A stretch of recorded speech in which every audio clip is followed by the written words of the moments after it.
मेरे बच्चों, संतों का जीवन एक संपूर्ण तीर्थ की तरह है। इसलिए कहते हैं उनके दर्शन कर लो तो ऐसा समझो हमने कोई तीर्थ कर लिया हो। पूरे सद्गुरु भविष्य की जानकारी रखते हैं, लेकिन वो फिर भी किसी के साथ इस रहस्य को साझा नहीं करते। मेरे बच्चों, वे तो परमात्मा के कार्य में हाथ ही बटाते हैं। अब उनके लिए उनकी संगत ही सब कुछ है। यदि कोई संत ये भविष्य में जाकर देख ले कि काल उसका कुछ बिगाड़ना चाहता है, तो काल का ये षड्यंत्र उनके साथ नहीं चल सकता। ब्रह्मज्ञानी महात्मा या संत अपनी संगत की अच्छाई के लिए पहले से ही वो सावधानियां बरतते हैं, जिससे उनकी संगत को कोई परेशानी ना हो। और देख लो, जहां एक और लाखों अधूरे संत महात्मा इस माया को नहीं छोड़ पाते, इस माया के जाल में ही फंसे रहते हैं, वहीं दूसरी ओर पूरे महात्मा अपनी संगत की भलाई के लिए समय से पहले ही किसी ऐसे महापुरुष को अपनी संगत का जिम्मा सौंपते हैं जो उनकी तरह या उनसे भी अच्छी तरह उनकी संगत की देखरेख कर सके। इसे ऐसे समझो मेरे बच्चों, जैसे घर का मुखिया जब घर से बाहर कहीं जाए तो अपने घर की जिम्मेवारी किसी ऐसे व्यक्ति के हाथ सौंप दे जिससे उसके बाद उसके घर परिवार को कोई परेशानी ना हो। अब यदि घर के सदस्य ही घर के मुखिया से कहें आप ऐसा क्यों कर रहे हैं, तो उन्हें वो क्या समझाए कि मैं ये सब कुछ तुम्हारी भलाई के लिए ही तो कर रहा हूँ। मेरे बच्चों, अनुभव करके देखो, जो समझाने की कोशिश की जा रही है उसे अनुभव करके देखो, कुछ ऐसा ही तो हो रहा है। मेरे बच्चों, दूसरी ओर काल की आहट से बड़े बड़े सूर भी धराशायी हो जाते हैं। कच्चे और अधूरे संत महात्मा काल के डर से भयभीत हो जाते हैं, लेकिन जो पूरे हैं उनका काल कुछ नहीं बिगाड़ पाता। देख लो, उनके संत सुजान, उनके गुरु, उनकी बुद्धि, उनके विवेक, उनके धैर्य और उनके साहस को किस तरह से जागृत रखते हैं। इसीलिए स्वामी जी महाराज ने समझाया है, शब्द कमावे सो गुरु पूरा, उन चरणन की हो जा धूरा। कि जो शब्द का भेदी सच्चा सतगुरु है, हमें उसकी शरण लेनी चाहिए। हमें अपने दुख, अपनी तकलीफों और अपनी मदद के लिए उस संत महात्मा की शरण लेनी चाहिए। मेरे बच्चों, मृत्यु के समय झूठे गुरुओं की पोल खुल जाती है। शब्द मार्गी गुरु की पहचान होती है। शब्द की राह दिखाने वाला सच्चा गुरु ही परमात्मा का सच्चा स्वरूप धारण किए हुए स्वयं नारायण है, जिसके लिए संसार की माया मिट्टी के ढेले से और कुछ नहीं। शब्द मार्गी गुरु न होवे तो झूठी गुरुआई लेवे। भाई, ऐसे संतों महात्माओं की शरण छोड़ दो जो शब्द के मार्ग के बजाय कोई और मार्ग पर चलने के लिए कहते हैं। पूरे गुरु से शब्द का भेद लो, उनसे पूछो कि कैसे ये शब्द हमारी सहायता करता है। उनसे जानो कि शब्द के साथ कैसे जुड़ा जाता है और इसकी भक्ति करने से हमें कैसे मोक्ष मिलता है और कैसे संसार रूपी भवसागर को हम पार कर जाते हैं। भक्ति करो तो गुर की करना, भक्ति करो तो गुर की करना, मार्ग शब्द गुरु से लेना।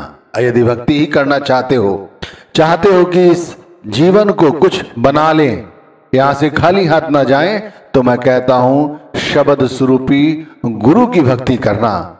दिन के 24 घंटे में ज्यादा से ज्यादा समय तक अपने गुरु के शब्द के साथ अपने मन को जोड़ के रखना, अपने मन को गुरु नाम के सिमरन में लगाना, अपने मन को गुरु की लीलाओं और कथाओं के श्रवण में लगाना, गुरु का चिंतन करना, गुरु भक्ति, गुरु की लीलाओं का श्रवण करना, गुरु की संगत के विषय में सोचना, ये भी एक भक्ति ही है। ये ऐसी भक्ति है जो हमारे प्रेम को अंतर में बढ़ाती है।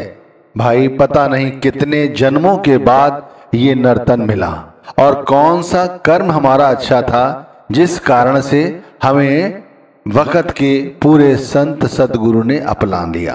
तो फिर नाम की कमाई क्यों नहीं करते? या फिर से 84 का ही हिस्सा बनना चाहते हो? इससे पहले कि यम के दूत आकर हमें यहाँ से ले जाएं, हमें जो गुरु ने नाम दान दिया है, हमें शब्द का भेद बताया है, इसके साथ हमें अपने आप को जोड़ लेना चाहिए। यह तन तुमने दुर्लभ पाया, कोट जन्म भटका जब खाया। तो नाम की कमाई करो। वक़्त के पूरे गुरु मिल गए, उन्होंने नाम दान दे दिया, नाम जपने का तरीका समझा दिया। क्या देरी है भाई, आप क्यों इसे कल पर टालते हो? गुरु शब्द की कमाई तन मन सभी तरह से करनी चाहिए। शब्द भेद लेकर तुम उनसे शब्द कमाओ तुम तन मन से।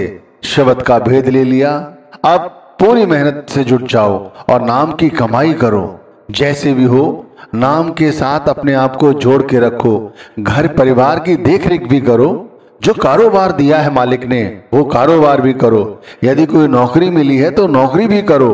अपना ध्यान लेकिन परमात्मा के नाम के साथ जोड़ के रखो। संसार में आज अनेक भक्तियां हैं, लेकिन शब्द की भक्ति सबसे ऊपर है, नाम की भक्ति सबसे ऊपर है। क्योंकि अन्य भक्ति करने में हमें खुद के बाहर जाना पड़ता है, लेकिन नाम की कमाई, नाम की भक्ति करने के लिए हमें कहीं बाहर मुखी होने की आवश्यकता नहीं है। नाम की पूजा कर ली, समझ लो सभी पूजाएं हो गईं। गुरु का भेद जो नाम का है उसके साथ अपने आप को जोड़ लिया तो समझो संसार की समस्त भक्ति कर ली। इसे ऐसे समझो, गुरु की पूजा में सबकी पूजा, गुरु की पूजा में सबकी पूजा, जस समुद्र सब नदी समाजा। कहते हैं ना, समुद्र के अंदर जैसे सभी नदियां समा जाती हैं, ठीक इसी तरह गुरु की पूजा यानी कि शब्द की जो लोग पूजा करते हैं, जो शब्द की कमाई करते हैं, वो संसार की समस्त पूजाएं एक साथ कर लेते हैं। भाई इसीलिए बार बार समझाया जा रहा है कि जैसे भी हो अपने मन को समझाओ, गुरु नाम को छिन छिन गाओ, गुरु के स्वरूप के साथ अपने मन को जोड़ो, गुरु की आज्ञा को सर पर धारो। इस कलयुग में सच्चा सहारा गुरु का सहारा है। जो धन दौलत जोड़ रखी है वो सब यहीं छूट जाएगी, लेकिन जो गुरु भक्ति की है वो अपने साथ जाएगी। धर्मराज के यहाँ भी यही कमाई देखी जाती है। ताते बार बार समझाऊं, गुरु की भक्ति छिन छिन गाऊं। मेरे भाइयों, इसीलिए मैं बार बार कहना चाहता हूं कि नाम की भक्ति कभी ना विसारो। यदि मन गुरु नाम की भक्ति नहीं करता तो बार बार उसे गुरु के स्वरूप के साथ अंतर की ओर मोड़ो, बार बार उसे विषयों की आसक्ति से गुरु की ओर मोड़ो। अपनी परेशानियां गुरु के साथ साझा करो, सारी बात उन्हें बताओ। अरे हमारी ही तरह हैं, इसलिए तो कहा गया है कि वक़्त के पूरे गुरु की शरण लो, क्योंकि उनके आगे अपनी बात रखो, उन्हें बतलाओ कि तुम्हारे साथ क्या हो रहा है। सुमिरन करने बैठते हो, सुमिरन करते समय आंख बंद करके पूरी श्रद्धा भक्ति के साथ गुरु पर विश्वास करते हुए, जैसे वो इसी समय हमारी बात सुन रहे हैं, अपने मन की एक एक पीड़ा बताओ। कैसे मन तुम्हें छलता है, कैसे मन बहिर्मुखी हो जाता है जब नाम का सुमिरन करने बैठते हैं। कैसा मन घर परिवार में लिए लिए फिरता है। हर एक बात, छोटी से छोटी बात अपनी गुरु के सामने रखो। हर समस्या का निवारण है। गुरु के यहाँ से कोई खाली हाथ नहीं आता। सच्ची श्रद्धा के साथ जब सुबह सुमिरन करने बैठो, अपनी बात, अपनी फरियाद गुरु के आगे रखो, और जब सिमरन से उठोगे तो आप खुद महसूस करोगे कितना हल्के हो गए हो, और वो समस्या भी मिनटों सेकंडों में दूर हो जाती है। ध्यान रखना, उस जीव का संसार में कोई अहित नहीं कर सकता जिसके ऊपर गुरु का हाथ है, जिससे गुरु राजी है, जिससे गुरु प्रसन्न है। उससे संसार का कोई व्यक्ति या कोई पदार्थ या कोई प्रजाति किसी तरह से उसे दुख नहीं दे सकती। गुरु प्रसन्न होए जहां पर ऊपर, वही जीव है सबसे ऊपर, वो संसार में सबसे ऊपर रहता है। धन संपत्ति ये तो कूड़ा है, यहीं रह जानी है। परमार्थ के मार्ग पर, परमार्थ में वो सबसे ऊपर होता है। यहाँ रहते हुए भी उसके लिप के तार उस कुल मालिक से जुड़े रहते हैं। गुरु राजी तो करता राजी, कर्म काल की चले न बाजी। अगर गुरु राजी है तो वो परमात्मा, वो जगन्नाथ, वो भी राजी है।